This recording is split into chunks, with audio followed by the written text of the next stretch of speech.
welcome back to my YouTube channel. In this part of the video, we are going to discuss about the Arthropoda. We have been continuously discussing about the invertebrate series where we have discussed many phylum starting from the Porifera, and now we are discussing about Arthropoda. And if you have not watched the previous series or previous video, do watch it, and if you have not watched the introduction of the invertebrate, do watch that. So let's begin with Arthropoda. So Arthropoda are triploblastic in nature. So gradually you can see that from the poriferans, when we are gradually moving forward to the phylum, they are gradually their characteristics are being evolved, means they are being more and more modernized. So here you can see that they are triploblastic and segments. Their body is divided into segments and they are bilaterally symmetrical. And if we divide them, they will be divided into two equal parts. And they have organ level of organization. What is organ level of organization? That is, they have different types of organs present. And their body is divided into head, thorax and abdominal region. And they have jointed appendages. You can see they have the jointed appendages for their locomotion purpose. Okay, and one more important highlight point is that they have their eyes, that is compound eyes are present for the vision purpose, and they have open circulatory system. And one more important thing is regarding their excretion is that the terrestrial arthropod, that is those which lives on the land, they usually excrete with the malphizian tubule, and those which lives on the aquatic environment, they excrete by the green gland or the coxal gland. This is important and many times it is asked. They are unisexual, fertilization internal external, and respiration takes place through the general body surface or through the trachea. And one more important thing is that the sensory organs, what are the sensory organs? Hairs, you can see here in some arthropods hairs are present, eyes, obviously compound eyes, and well as statocyst. What is the role of statocyst? Is responsible for maintaining the balance in their body. And only external segmentation is seen, no internal segmentation. In the annelids, we have seen that both internal and external segmentation was seen, but in case of arthropod, only external segmentation is seen. They are oviparous, that is they give rise to the eggs, but in case of scorpion, they are viviparous, that is they give birth to the young one. So oviparous means they produce the eggs, and viviparous means they produce the young ones. And one more interesting feature is the cuticle, that is the upper skin undergoes molting, means from time to time this periodically changes, sheds, they shed their old skin and new skin will be formed. These are certain interesting common features which is possessed by the phylum, that is Arthropoda. Moving to the classification, the Arthropoda is broadly divided into Chelacerata and Mandibulata. One more important thing is that the Chelacerata shows the primitive characteristics of the arthropod, and Mandibulata have the modern characteristics of the arthropod. That is the modern form of arthropod, you can see belongs to the Mandibulata, and the primitive one, that is those characters will be matching with that somewhat with that of the annelid. So Chelacerata is divided into Merostomata and Archinida. Merostomata example is Limulus, you can see here in this diagram, and Archinida example is Spider. Mandibulata belongs to 4 subclasses, that is Crustacea, that is example is prawn, Insecta, housefly, Diploda, Jullus, which is you can see is millipede, and Chilopoda is Colopendra, which is known as the centipede. Moving each one in detail, Chelacerata is 2 types, that is Merostomata and Archinida. Both of the subclass have same type of characteristics, majorly same type, not very much difference. That is mandible, both of them mandible will be absent, and both of them have cephalothorax and abdomen will be present, means that is the head region and the thorax region will be fused.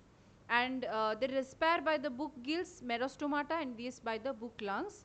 Both excrete by the coxal gland, and antenna, both of them antenna will be absent. Antenna is a sensory organ, and respiratory pigment will also be absent in both of them. This is the example, that is limulus belongs to the merostomata, and archinida, that is archinus, or you can say spider, belongs to this subclass.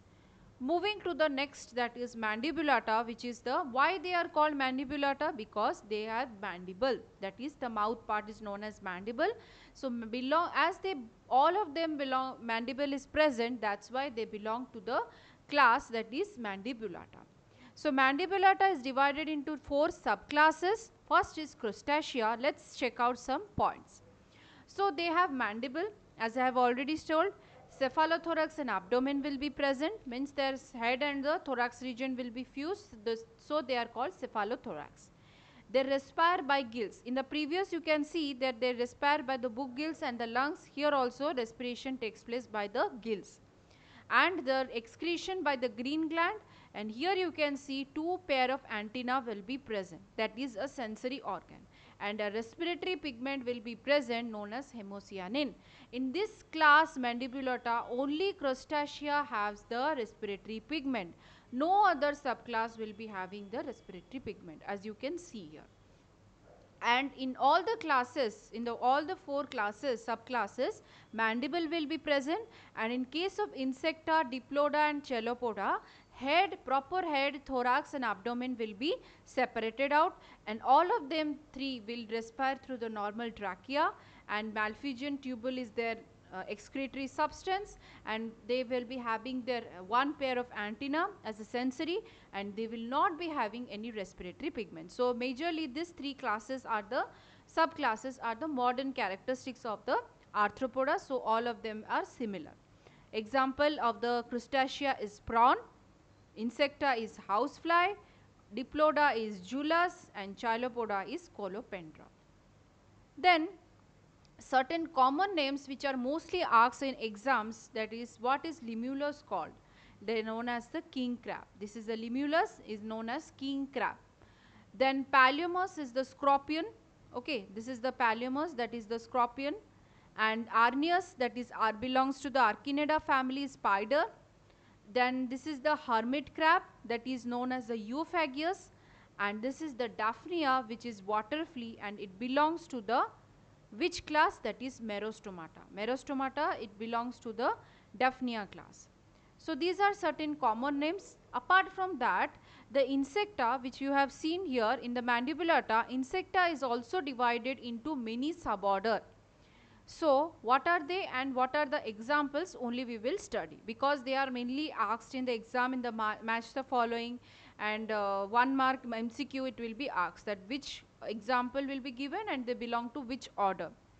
So Cleopatra order is, example is ladybug. These are the ladybugs you can see here. Diptera, example is mosquito, famous mosquito. And Hemiptera is giant water bugs. These are the water bugs that lives majorly in the water, so named water bug. And the Leptera, that is a beautiful butterfly, and moth belong to this category. And Orthoptera is a grasshopper. Okay, and I have not mentioned in this diagram grasshopper. You might have seen the grasshopper. And Hymenoptera is the bees, famous bee, wasps, ants, all belong to the Hymenoptera. And Blatidia, that is cockroach. This is the cockroach, and they belong to this order. So this is very, very important, this table, and this table also, this table. These are very, very important regarding exam point of view. And this is all about the phylum Arthropoda. Hope you find it interesting, and the points which I have highlighted, do read before going to exams. You can only read those points and can go, because these are very basic things which is mostly asked in exam. And if you have not watched my previous videos, you can watch it, and do like, subscribe to my channel, and press the bell icon for the more upcoming videos, and do share among your friends. Thank you and have a nice day.